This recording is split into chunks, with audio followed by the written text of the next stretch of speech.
OK.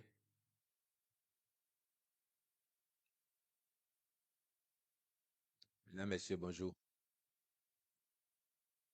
Je me tiens devant vous en ce moment et vous devinez bien pourquoi. Notre pays ayant vécu il y a quelques jours des événements d'une gravité extrême, lesquels justifient que nous nous retrouvions pour en tirer les enseignements et en dire aussi à cette étape-ci l'essentiel. À la suite du point que le Conseil extraordinaire des ministres en a fait, mais d'ores et déjà, il n'est pas superfétatoire de rappeler que ce dimanche 7 décembre, un groupuscule de soldats a essayé de déstabiliser notre pays en soumettant ses institutions et en projetant de démettre le président de la République. Fort heureusement, je dis groupuscule, parce que sur l'effectif de notre armée, qui compte des milliers de personnes, vous imaginez bien, on avait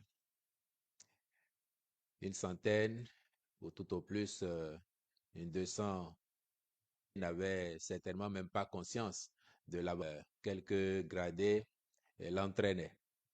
Et donc, fort heureusement, notre armée étant républicaine, le gouvernement ayant travaillé ces dernières années à renforcer la la résilience de notre pays, mais aussi de ses institutions, au nombre desquelles n'a pas été du reste, il vous souviendra que de tous les points d'étape que nous faisons relativement à la mise en œuvre du programme d'action que nous faisons relativement à la mise en œuvre du programme d'action du gouvernement, nous mettons également après qu'elle a été surprise. Nous mettons également après qu'elle a été surprise par celle menée au domicile, par celle menée au domicile de certains gradés, notamment le général de certains gradés, notamment le général Bada, directeur du cabinet militaire, Bada, directeur du cabinet militaire du chef de l'État, le général du chef de l'État, le général Abou Issa également. L'armée et la garde républicaine. Notez bien qu'au Bénin, elle ne s'appelle pas républicaine. Notez bien qu'au Bénin, elle ne s'appelle pas la garde présidentielle. Elle s'appelle de la garde présidentielle. Elle s'appelle de ce dimanche pour se convaincre de ce dimanche, pour se convaincre des intentions malsaines, des intentions malsaines de ces mutins, de ces mutins. Et quand on sait ça, on ne peut, et quand on sait ça, on ne peut que se réjouir de ce que à la fin, notre armée, que se réjouir de ce que à la fin, notre armée est préserver la stabilité de notre pays et de ses institutions. Notre pays et de ses institutions. On nous dira oui, on nous dira oui, comme on a pu entendre ici en exagération. On nous dira oui, comme on a pu entendre ici en exagération même parfois, que comme on a pu entendre ici en exagération même parfois, que tout cela n'a été possible, c'est-à-dire que tout cela n'a été possible, c'est-à-dire que le retour au calme, la maîtrise de tout cela n'a été possible, c'est-à-dire que le retour au calme, la maîtrise de la situation n'aura été possible que parce qu'il y a eu un concours étranger. Je vous dirais, été possible que parce qu'il y a eu un concours étranger. Je vous dirais non. Pour si vous avez suivi la chronologie qui en a été faite. Les faits ont commencé à 2 heures du matin, à peu près, au domicile des gens. Vers 5 heures du matin, ils étaient chez le président de la République. Et dans la matinée, les mutins ont réussi à intervenir. Dans la matinée, les mutins ont réussi à intervenir sur le ministre de l'Intérieur. Les choses ne peuvent pas en rester là. Et de l'intérieur, il peut toujours y avoir des velléités. Ils peuvent s'organiser autrement. Velléités. Ils peuvent s'organiser autrement. Qu'est-ce qu'il faut faire? C'est en ce moment-là que l'option de frappe ciblée a été prise. Ciblée parce que les engins qui étaient dedans Il fallait faire en sorte peut-être de les immobiliser pour empêcher les mutins de se remettre à les utiliser en les déployant dans la ville. C'est à ce moment-là qu'effectivement, la coopération est entrée en jeu. Parce que le chef de l'État, les autorités militaires ont discuté avec leurs homologues au sein de la CEDEAO et à l'international. Notamment, on a parlé également avec le président Tinubu, le président Ouattara, le président Macron, qui sont même spontanément parfois venus aux nouvelles. Et c'est dans ce cadre que la CEDEAO a donné mandat au Nigeria pour mener les frappes ciblées. Et vous avez vu le compte rendu du Conseil, les mots n'ont pas été mis au hasard. On voulait qu'elles soient ciblées, chirurgicales, pour qu'il n'y ait pas de victimes collatérales, surtout pas de victimes civiles et pas non plus de victimes militaires, surtout si les intéressés ne sont pas armés. Le droit international a des règles. Et je le dis parce que pendant même que les forces républicaines étaient positionnées, on a vu certains militaires commencer à détaler, mais dès lors qu'ils étaient désarmés, les consignes ont été claires. N'attentez pas à leur vie, ne les tirez pas dessus. Voilà, on les a laissés s'enfuir. Quand l'avion a fait un premier tour de reconnaissance des lieux, certains également ont pris la clé des champs, soit à pied, soit à moto. Ils n'ont pas été inquiétés. Donc, c'est vous dire le comportement républicain et humanitaire de nos forces armées béninoises. Voilà un peu la substance de ce qu'il s'est passé. Et c'est donc en fin de journée, comme vous l'avez tous remarqué, alors que la situation était totalement maîtrisée, que le pays était calme, que l'assaut final a été donné à cette base avec, oui, le renfort de la sous-région le renfort conduit par le Nigeria pour en finir. Et ce qui fait que nous sommes là aujourd'hui. Je voudrais profiter, avant que de prendre vos questions, pour, à la suite du chef de l'État, saluer la bravoure, le sens républicain de nos forces de défense et de sécurité. Je voudrais aussi, en cette occasion-ci, saluer l'attitude exemplaire du peuple béninois. Nous avons tous vu les pays dans lesquels ça s'est passé avant avec succès.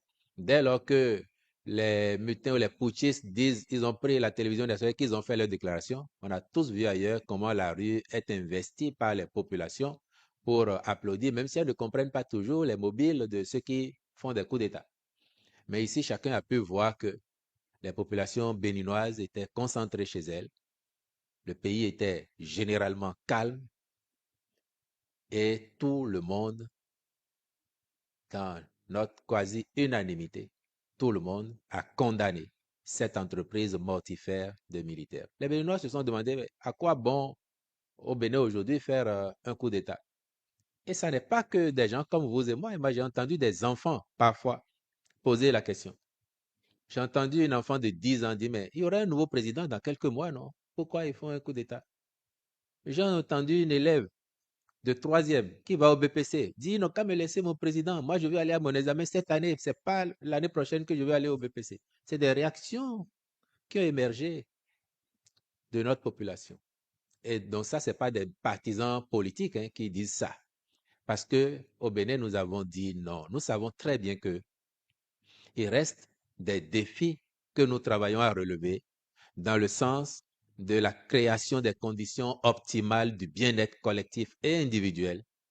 Mais nous savons aussi, sans rien exagérer, que ces dernières années, nous avons fait collectivement du progrès, que notre pays avance et que les réalisations sont là et en témoignent. Donc après que sous prétexte de revendications fallacieuses ou d'inféodation à tel ou tel courant d'ici ou d'ailleurs, l'on veuille prendre le pouvoir par les armes, cela nous aurait fait reculer, mais dramatiquement reculer, j'ose le dire, de près d'un siècle en arrière. Fort heureusement, nous avons donc travaillé ces dernières années à bâtir un État résilient, des institutions fortes, dont notre armée aussi. Et le résultat, c'est ça qui permet que vous et moi, nous soyons ici aujourd'hui en capacité de discuter et de nous entendre. Pour les quelques-uns parmi nous, parmi vous aussi peut-être, qui s'étaient déjà réjouis de la perspective de voir un pouvoir renversé, des militaires s'installer. C'est parce que ils n'ont certainement aucune conscience de ce qu'il aurait pu se passer et des inconnus qu'il y a toujours dans ce genre d'entreprise. Les pays dans lesquels c'est arrivé où les gens ont applaudi, il y en a qui depuis 3 ans, 4 ans, 5 ans se demandent quand est-ce que ça va finir, ne voient pas les perspectives, dans le même temps qu'ils ne voient pas leurs conditions de vie s'améliorer particulièrement ou substantiellement. Donc je crois que c'est beaucoup plus par ignorance, par naïveté que certains, heureusement, ça a été sur les réseaux anecdotiques, ils sont ultra marginaux, ceux qui ont osé faire l'apologie du crime. Je crois que c'est beaucoup plus par naïveté, par ignorance qu'ils l'ont fait et je ne leur souhaite pas. S'ils veulent savoir comment ça se passe, qu'ils aillent dans les pays où ça s'est déjà fait, qu'ils y vivent 1, 2, 3 mois et puis ils reviendront nous rendre compte de comment la vie est belle dans ces pays-là. Voilà ce que je voulais dire en propos liminaire et me prêter ensuite à vos questions, quelles qu'elles soient. Merci.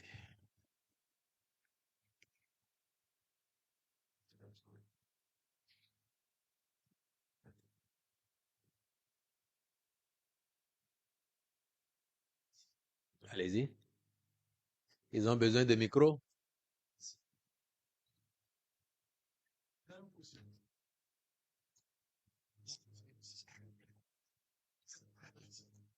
Ils se déplacent ou ils restent à leur place?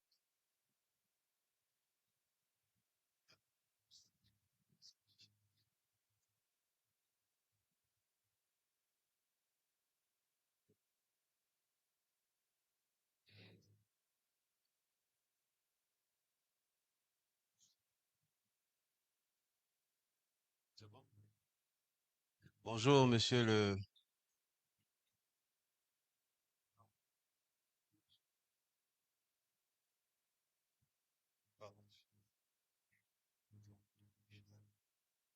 monsieur Ngweji, bonjour. Bonjour. Jean-Luc Aplogan de RFI. Dans le communiqué du Conseil des ministres, un paragraphe signalait qu'il y a eu des pertes des deux côtés. Est-ce que dans les affrontements qu'il y a eu au domicile du président, est-ce qu'il y a eu des décès, des personnes décédées? Des sources nous informent qu'il y aurait eu deux morts. Est-ce que vous confirmez cette information? Ensuite, tout à l'heure, vous avez dit que les mutins étaient une centaine ou 200 à peu près. Est-ce que vous confirmez ce chiffre?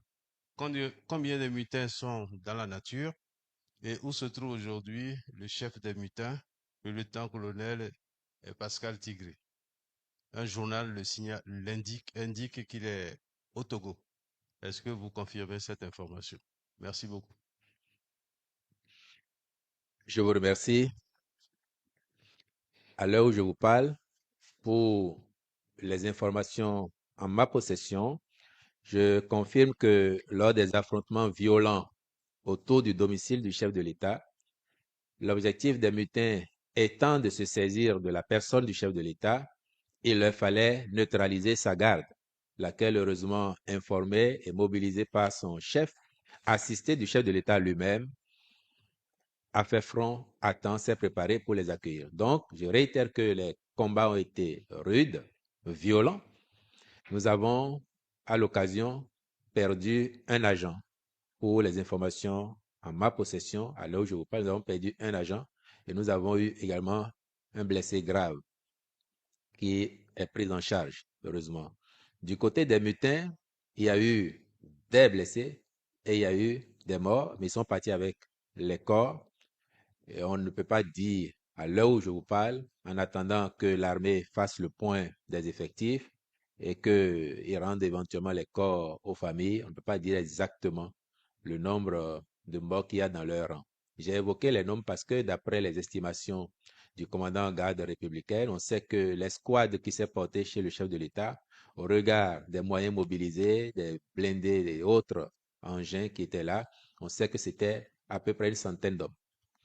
Et quand vous savez que d'autres se sont portés sur la SRTB, c'est pour ça que je vous dis que c'est compris entre la centaine et la 200 de personnes qui se sont déployés sur le terrain. Mais je précise toujours, et cela doit vous paraître évident, si 200 personnes ou 150 personnes étaient sur le terrain, le gros lot n'avait aucune conscience de ce dans quoi il était embarqué. Parce qu'on ne fait pas un coup d'État avec 200 personnes qui participent aux discussions préalables. Sinon, vous n'êtes plus dans le secret. Peut-être qu'il y avait, je dis n'importe quoi, une dizaine, une quinzaine, une vingtaine de personnes informées, mais les soldats, après le jour J, ils sont mobilisés par leurs supérieurs et ils suivent. Et si vous les interrogez aujourd'hui, ils doivent tomber des nues parce qu'ils savent que ils découvrent sur le terrain dans quoi on les embarquait. Alors où se trouve aujourd'hui, demandez-vous, le chef des mutins, je ne saurais le dire. Une source vous dit quoi, qui serait du côté du Togo. Alors où je vous parle, j'en sais rien. Mais je sais que les enquêtes sont en cours. Une chose est certaine, si il n'est plus dans le pays et qu'il est dans les pays voisins, la coopération sous-régionale, la coopération internationale, les diligences seront entreprises, faites par notre pays, nos services compétents, pour, quel que soit là où il se poserait, demander et obtenir qu'on nous le livre afin qu'il vienne répondre de ses actes, et ce, avec lui qui ont pu préparer et mettre en œuvre ce plan, fort heureusement, a été déjoué, qu'il vienne répondre, dire au peuple béninois les raisons au-delà des affabulations qu'ils ont prononcées dans leur discours, qui viennent dire les raisons et même les commanditaires de cet acte-là. Voilà ce que je peux vous dire.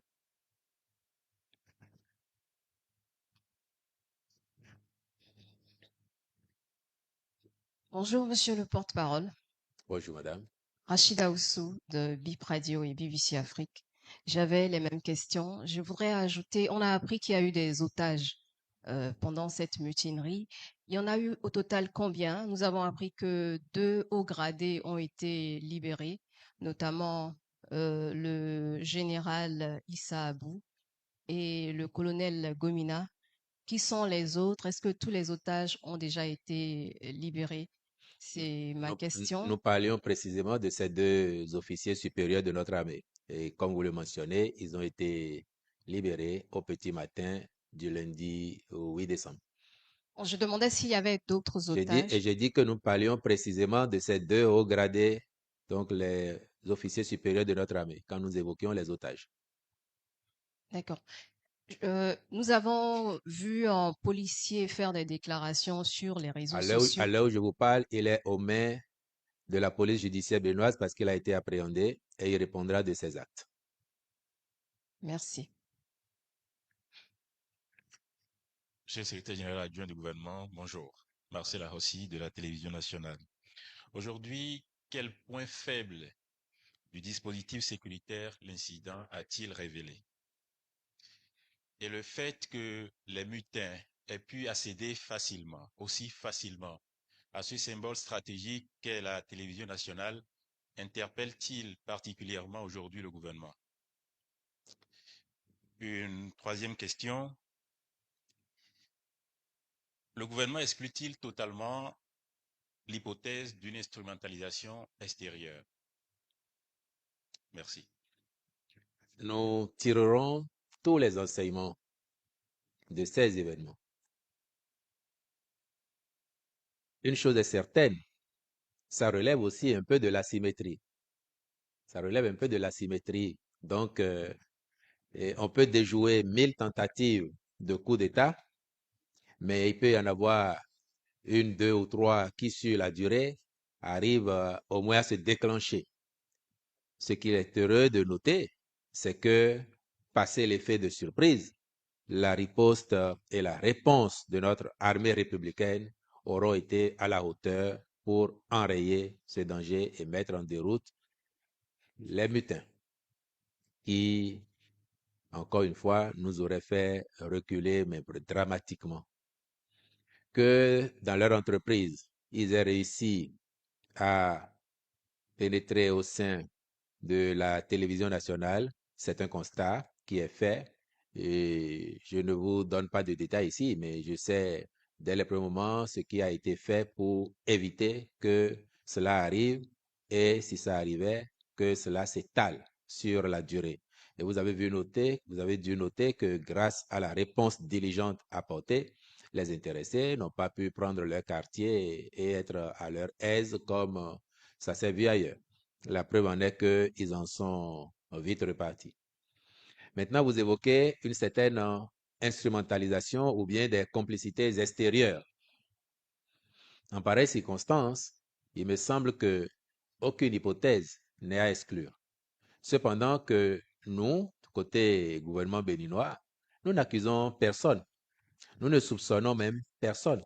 Nous avons vu comme vous, et par exemple, sur les réseaux sociaux, nous avons vu d'où sont venus les renforts au mutin en matière de désinformation, de fabrication de nouvelles de toutes pièces pour déstabiliser, secouer notre quiétude et faire peur aux populations. Nous avons vu ça et nous savons exactement d'où ça vient. Pour autant, nous ne soupçonnons à cette étape-ci personne d'avoir instigé ce coup en instrumentalisant ou en intéressant d'une manière ou d'une autre les militaires qui, par leur attitude, viennent de se montrer indignes de la confiance de la République, mais les enquêtes nous permettront in fine de connaître les tenants et les aboutissants de ce qu'il s'est passé et donc de savoir si il y a eu des complicités ou des instigateurs venant de l'extérieur. Dans tous les cas, j'ai dit, tous les enseignements seront tirés de ce qu'il est arrivé. La population a été particulièrement choquée, vous l'avez évoqué dans vos propos également. Que compte faire le gouvernement actuellement pour restaurer cette confiance et rassurer durablement? Mais vous avez noté que dès le soir même, le chef de l'État, dans son intervention, a demandé aux populations de vaquer librement à leurs occupations. Et moi qui étais dans la ville, déjà sur le coup de 11 heures, qui suis passé chez vous, à la SRTB, où j'ai passé quand même près de 2 heures de temps avant de me rendre chez le chef de l'État aux côtés d'autres autour de 13 heures pour n'en repartir que le soir quand il a fait sa déclaration. J'ai vu comment dès le lendemain matin, la vie a repris son cours normal. Les Béninois sont des gens résilients. Les Béninois, ils savent faire confiance à leurs institutions et je crois qu'ils ont davantage de raisons. Et moi, j'ai vu, on a évoqué la désinformation venant d'ailleurs, mais j'ai vu de façon quasi unanime, quand les réseaux ont annoncé, même après la déclaration enregistrée sur votre chaîne, j'ai vu plein de Béninois dire non, ça ne peut pas se passer au Bénin. Non, non, vous blaguez là, vous rêvez. Ça ne se passera pas. On va voir comment ça va s'achever. J'ai vu ça. Et ça traduit un état d'esprit. Que les populations béninoises se disent notre pays n'est plus à ça. Il ne faut pas que ça nous arrive. Ajoutez à cela les messages venant de partout, de l'intérieur comme de l'extérieur. Et c'est pour ça que le chef de l'État s'est fait fort de le souligner pour dire sa reconnaissance à tous nos concitoyens pour leur mot d'encouragement, leur soutien. Et c'est tout ça aussi qui structure ce que vous ne voyez pas, mais qui concourt aussi à la victoire sur l'ennemi. De voir que tout le peuple est mobilisé, est focus, progrès de notre pays, développement de notre pays, amélioration de nos conditions de vie de façon générale. On ne sait pas mesurer ça, mais ça compte. Donc oui, le peuple est en confiance et il doit davantage avoir confiance de savoir que nous avons frôlé le pire, oui, mais nous avons engrangé une victoire fondamentale sur l'ennemi en déjouant un coup d'État préparé, planifié et dont l'exécution a été engagée avec des moyens aussi forts, aussi lourds que ceux que l'argent de tous les Béninois a permis d'acheter pour mettre à la disposition de la garde nationale, particulièrement dans le cadre de notre lutte contre le terrorisme, laquelle garde nationale est bien entraînée, dispose d'équipements que d'autres nous envient, et rien qu'à voir cet aspect-là, vous direz aux candidats putschistes que si leurs conditions étaient si minables, ils n'auraient pas eu autant de moyens à utiliser contre le peuple béninois et ses institutions. Surtout pas. Donc voilà ce que je vous dirais. Et nous travaillerons davantage sur la durée à ce que, comme l'exhortation du chef de l'État à la fin du Conseil extraordinaire, c'est que plus jamais cela nous arrive. On fera tout pour continuer à bâtir des institutions solides, une armée républicaine dévouée au service du peuple béninois, de notre nation et de ses institutions. La démocratie, c'est une quête permanente. Il peut y avoir des faiblesses, des biais, mais que l'on travaille sur la durée. Même ceux qui ont l'expérience multicentenaire de la démocratie ne sont pas encore à la perfection. Et il vaut mieux encore une démocratie imparfaite qu'une dictature militaire, qu'elle soit parfaite ou imparfaite. Et nous n'en avons plus besoin au Bénin. C'est pour cela qu'il faut souligner avec satisfaction la réprobation, la condamnation unanime des Béninois de ceux qui ont osé attenter à notre stabilité et à notre quiétude collective. Monsieur le porte-parole du gouvernement, Paul Danobé, Africaro. Il est vrai que dans votre développement, vous n'avez pas évoqué clairement des détails des enquêtes qui sont en cours, mais 72 heures après cette tentative qui n'a pas abouti. Qu'est-ce que vous pouvez nous dire aujourd'hui sur l'identité de ceux qui sont apparus sur la télévision nationale? Nous avons vu, c'est vrai, moins de 10 soldats, mais depuis, 3 noms circulent notamment dans les médias. Le colonel Pascal Tigri, notamment, un certain Sambieni et un autre Samari. Aujourd'hui, qu'est-ce que vous pouvez nous dire sur l'identité de ces soldats? Mais ils sont tous connus des services militaires. Ils sont tous connus, ce pas des inconnus, ce pas des étrangers. Et puis à la fin, chacun viendra répondre de ses actes. C'est tout ce que je peux vous dire. Je ne suis pas comment ça s'appelle, la direction du personnel des armées. Je ne connais pas particulièrement ceux qui sont apparus, même si on peut connaître parfois ou entendre un nom. Il y a un que j'ai vu une fois, mais dont je ne gardais pas le nom. C'est le meneur, parce que le jour où le chef de l'État était à la caserne de Dessa, j'étais là-bas. Donc, j'ai dû le voir. Et c'est quand les photos sont ressorties que je dis, ah, mais tiens, c'était lui. Bon, le reste, il ne m'appartient pas de chercher à identifier ou à connaître nommément chacun d'entre eux. Ils sont connus par leur hiérarchie et puis les enquêtes situeront sur la responsabilité de chacun dans cette affaire. Depuis dimanche, plusieurs réactions émergent. Acteurs politiques, membres de la société civile, membres de l'opposition au pouvoir du président Patrice Talon. Certains ont appelé à un dialogue. Est-ce que vous pensez qu'aujourd'hui, un dialogue est-il vraiment nécessaire? Eux seuls savent ce qu'ils mettent dans le dialogue. S'ils ne se contentent pas de dénoncer avec la dernière rigueur une forfaiture de cette nature, il faudra leur poser des questions pour savoir ce qu'ils mettent dans le dialogue. Il ne m'appartient pas de répondre à leur place. Bonjour, monsieur le porte-parole. Cyprien Lokosso, Radio Bénin. Je dirais que peu témoin de ce qui s'est passé dimanche parce que j'étais au studio depuis 4 heures et j'ai vu un peu la scène. Alors, dans votre discours, ou bien dans les discours que nous entendons, on parle d'affabulation d'un groupuscule de soldats.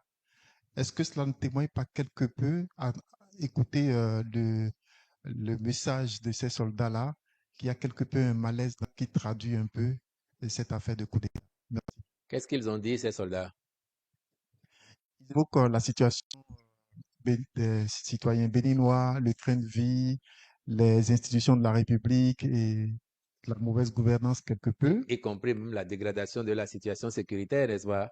Ben, N'est-ce pas? je ne suis pas en Mais mesure vous de êtes, lui mais vous êtes répondre. au Bénin, vous avez le dernier attentat ou la dernière tentative d'attentat terroriste au Bénin date de quand, par exemple? Je vous ai dit tout à l'heure, il y a des faits, on peut constater. Vous avez vu, si vous avez vu une partie de la logistique qu'ils ont déployée, ça vient d'où ça? Si on n'avait rien fait, ils n'auraient pas ça. Si on n'avait rien fait, ils n'auraient pas ça. Maintenant, à supposer même, à supposer que les raisons qu'ils avancent soient fondées, il faut leur dire Et il faut rappeler qu'il n'appartient pas aux militaires d'abriter et d'arbitrer les querelles politiques. Laissez les politiques faire la politique et les militaires font leur travail de protection du pays, de ses institutions. Un militaire qui veut faire la politique au Bénin, il sait ce qu'il doit faire. Il démissionne et il va sur le terrain politique, il compétit avec les mêmes armes que les autres. L'étape ou l'époque où les militaires pouvaient surgir sur la scène politique, prendre le pouvoir, cette époque-là, nous avons dit au Bénin qu'elle est révolue. Et ce qu'il s'est passé dimanche nous donne la preuve que l'âme du Bénin est dans cette époque est révolue. Les militaires, s'ils ont des griefs ou s'ils portent les griefs de politiciens, il ne leur appartient pas de venir sur la scène politique s'ériger en arbitre. Ils demandent aux politiques, bon, faites toujours vos querelles là, mais pensez à préserver la cohésion nationale, le bien du pays. C'est tout parce que eux aussi militaires, ils sont des citoyens, nous tous, on se porte bien. Nulle part au monde, y compris dans les pays que nous envions, toutes les conditions ne sont remplies pour que tout soit bien comme on le veut pour tout le monde et en tout temps. C'est une quête permanente et fort heureusement encore une fois au Bénin, les efforts intenses que nous avons commencé à faire ces dernières années nous montrent que si nous travaillons vraiment, les résultats sont au rendez-vous. Et nous commandent même, après le départ du président Talon du pouvoir, de continuer à faire ces efforts pour créer de plus en plus les meilleures conditions de vie pour ceux d'aujourd'hui, béninois, mais également pour les générations à venir, leur préparer le terrain afin qu'ils ne viennent pas voir les manques que nous avons connus et qu'eux, à leur tour, ils travaillent davantage à renforcer les acquis afin que les Béninois qui viendront après eux aient encore plus accès à des conditions de vie agréables. C'est de ça qu'il s'agit. Donc, oui, leurs revendications sont fallacieuses. Bonjour, monsieur le porte-parole du gouvernement. Maoussé Barnabia ici, journaliste indépendant. Alors moi, j'ai deux questions. Je voudrais savoir premièrement si le gouvernement du président Patrice Talon n'envisage pas d'inscrire la date du 7 décembre dans la mémoire collective, vu la gravité, l'intensité de tout ce qu'il y a eu. Et secondo, je voudrais savoir à quand le départ des forces qui sont venues en aide au Bénin et pour finir, qu'est-ce qu'il y est arrivé à la page du président de la République, de la présidence du Bénin et puis du gouvernement. Je parle des pages Facebook. Merci. Les forces qui nous sont venues du Nigeria après l'aviation militaire, donc la force en attente de la CEDEAO, puisque elle est arrivée, cette force, à notre demande. Mais encore une fois, par exemple, cette force n'est arrivée que au fin fond de la nuit de dimanche à lundi. Nous avions déjà fini. Le job avait déjà été assuré par notre armée qui a sauvé la démocratie béninoise, préservé notre stabilité et le renfort que nous avions demandé est arrivé en appoint pour permettre de finaliser le travail. Donc, dès que de besoin, et ces agents de la force en attente de la CEDEAO devront retourner à leur base au Nigeria. Vous avez évoqué les pages Facebook du gouvernement, de la présidence et du président de la République. Les services compétents sont à pied d'œuvre depuis hier nuit pour rétablir l'ordre de ce côté-là aussi. Et donc, si vous évoquez, cela peut vous renseigner aussi de ce que c'était un vaste plan et organisé par ceux qu'on a vus et peut-être par des gens qu'on n'a pas encore vus ou dont on ne connaît pas encore l'identité, mais tout cela sera traité avec efficacité pour que nous ayons les meilleures informations et que nous puissions tirer tous les enseignements possibles de cette situation. Je n'ai pas de réponse à ça. Le porte-parole, Médac Lobiché du journal Le Potentiel. Déjà, est-ce que le gouvernement ou les autorités judiciaires envisagent de lancer des arrestations ou interpeller Ça va de soi. qui ont fait l'apologie du coup d'État. D'accord. Euh, Il faut interroger les autorités judiciaires. Vous savez au moins que c'est une infraction, non? Vous savez Oui. que c'est une infraction. Vous ne seriez pas surpris que les personnes qui ont fait ça, même si elles étaient nos parents, nos amis, puissent éventuellement être appelées à répondre de leurs actes, n'est-ce pas? Vous le savez. Vous ne serez pas surpris. Non. Au contraire, je pense même que vous encouragez à ce que on leur demande de venir nous dire pourquoi ils peuvent pactiser avec des gens qui menaçaient notre stabilité, notre cohésion. C'est bien ça. Oui. C'est bien ça. Oui. Je serai votre porte-parole auprès de ces institutions pour leur dire que les populations béninoises vous ont mandaté de nous demander, de leur demander ensuite de tout faire pour que ces personnes soient appelées à répondre de leurs actes attentatoires à la stabilité de notre pays, à la cohésion nationale. Alors, bonjour, monsieur le porte-parole. Je Bonjour, suis madame. Nadège Giron, Madame Actu.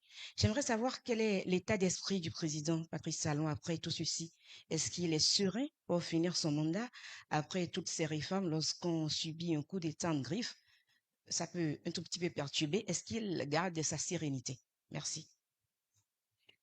J'ai dit tout à l'heure, je ne sais pas si vous avez entendu, et je ne sais pas si vous avez lu attentivement le compte-rendu du Conseil.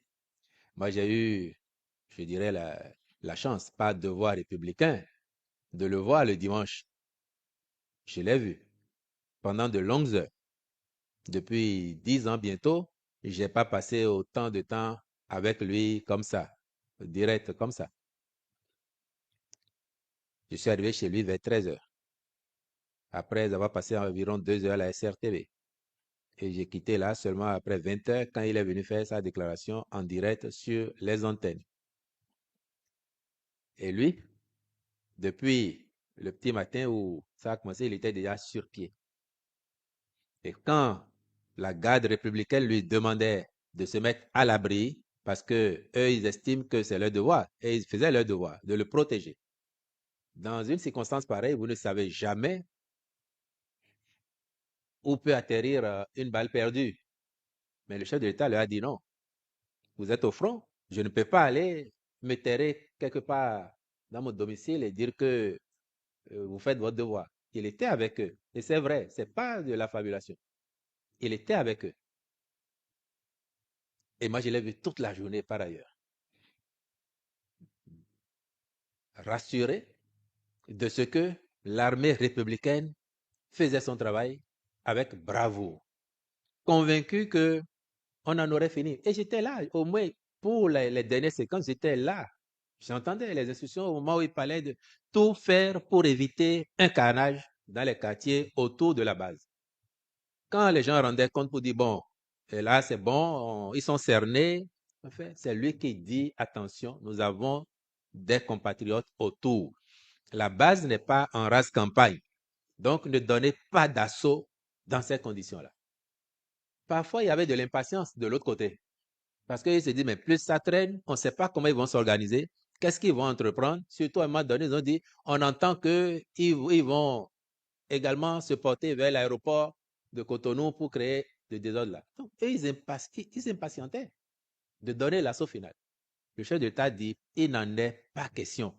Et c'est là où, effectivement, avec les diligences, l'assistance sous-régionale est venue nous permettre de finaliser. Sinon, soyez rassurés que le job était fait. Et si ce n'était pas la situation de ce camp, ça aurait été achevé. Personne ne serait même venu de l'extérieur. Et c'est si vrai que la précision des frappes, si vous allez là, il n'y a pas eu une seule victime humaine. Hein. Pas une seule. Il n'y a pas eu un bâtiment de touché. Même dans le voisinage, il n'y a pas eu un bâtiment de touché. Il n'y a pas eu une seule victime humaine. Il fallait faire ça avec doigté. Et c'est ce qui a été fait avec le concours de la sous-région. Et le chef de l'État, aujourd'hui encore, on a été en Conseil des ministres.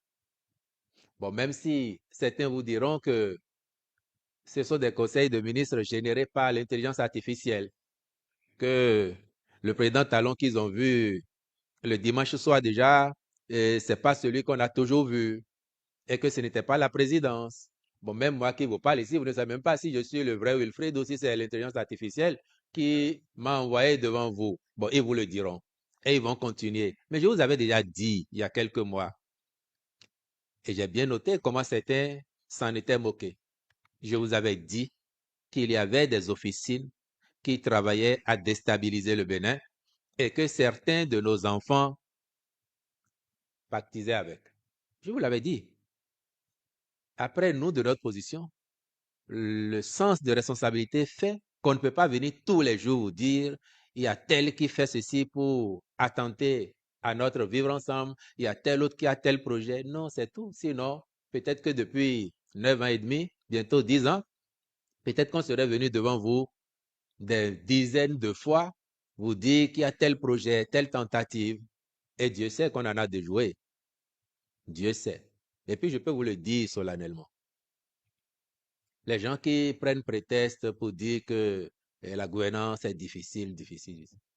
Moi, je peux vous dire, ils n'ont pas attendu même de voir les réformes du président Talon pour essayer d'en découdre avec lui, pour essayer d'attenter à sa vie. Ils n'ont pas attendu ça. Je ne vous dirai pas plus à cette étape-ci, mais un jour, vous le saurez. Et vous saurez qui sont ceux qui étaient derrière.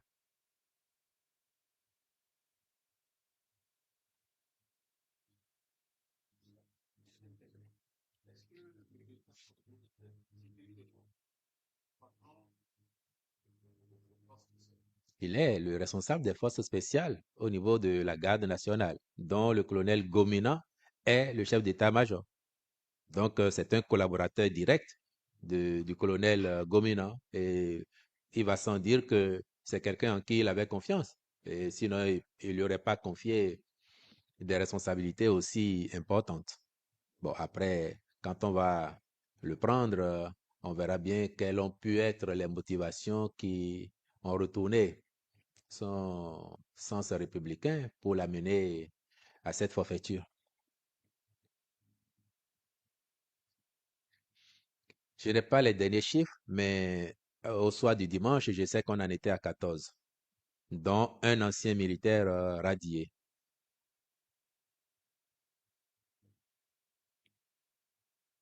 Madame,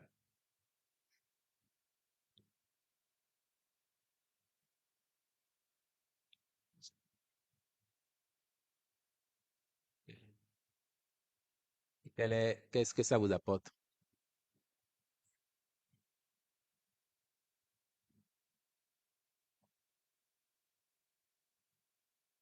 Au moment, au moment de son procès, il va dire pourquoi il a pris part à ça. J'espère que ce n'est pas votre parent, madame. Bon, donc, il aura la latitude de s'expliquer devant la commission d'enquête et devant la justice pour dire en quoi il était intéressé à ce projet mortifère. Monsieur le porte-parole, bonjour. Frédéric Espoir Mambou, journaliste et TV Diaspora FM.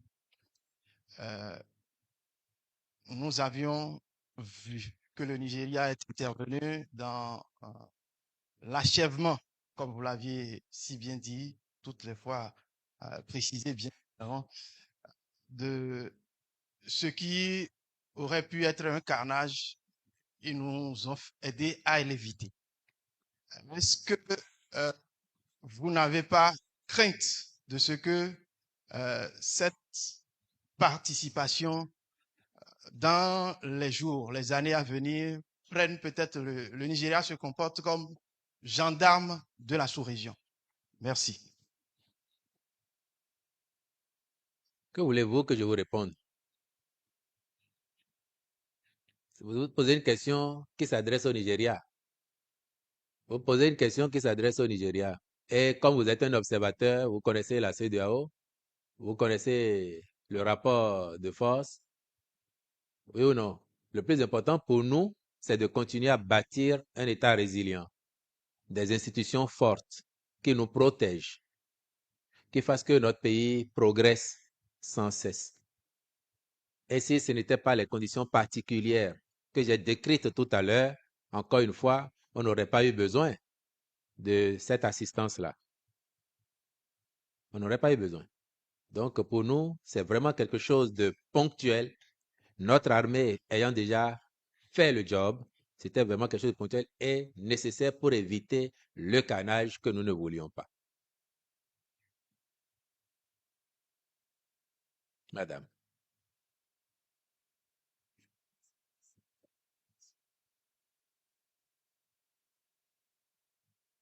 On n'en est pas là. On n'en est pas là. Il y a une raison pour laquelle elle est là. On a fait plusieurs casernes à l'intérieur du pays. Et ouais, heureusement d'ailleurs. Quand on fait la caserne, quand on construit des camps militaires, ce n'est pas en pensant que certains pourraient s'en servir pour retourner leurs armes contre les institutions de la République. C'est pour protéger le pays, c'est pour protéger les citoyens. Et regardez tout ce qu'il y a comme investissement aujourd'hui au Bénin, dans Cotonou et environ. On a fait cette caserne pour qu'en cas de besoin, elle puisse aider à intervenir rapidement. C'est pas pour que quelques-uns en fassent l'usage qu'ils ont fait. Et c'est pas parce qu'ils en ont fait cet usage que la caserne servira toujours à ça. Nous travaillons et nous travaillerons à la résilience du pays, à faire des institutions fortes, y compris notre armée, afin qu'elle soit encore plus au service de la protection de notre pays, au service de la protection de l'ensemble de nos concitoyens, aux côtés des autres forces de défense et de sécurité. Allez-y, madame.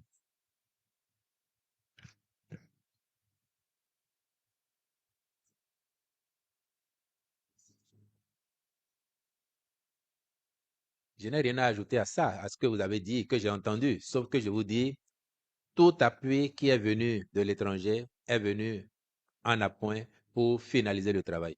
On a évoqué, dans le compte-rendu du Conseil, la force spéciale venue de Côte d'Ivoire. Quand les échanges ont eu lieu entre les présidents, il y a une force qui vient de Côte d'Ivoire, il y avait effectivement des soldats français dedans, mais ils sont venus au moment où c'était fini. Ils ont aidé nos équipes par la suite à faire le ratissage sur les lieux pour s'assurer que tout était OK. Et je crois qu'ils sont déjà repartis d'ailleurs.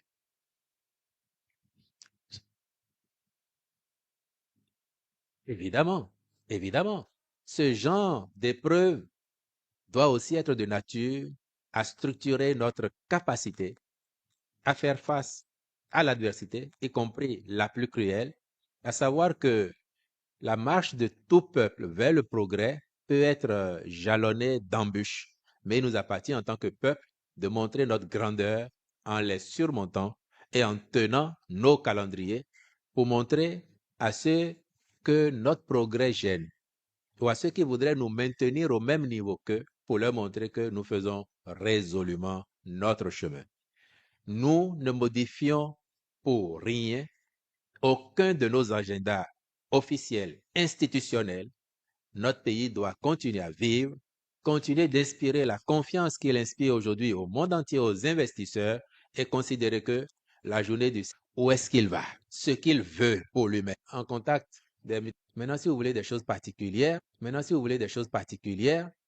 bah, vous allez poser les problèmes de cette particularité particulière-là, dans des endroits particuliers, pour que ça ne distrait pas lorsqu'on parle de choses encore plus sérieuses, s'il vous plaît.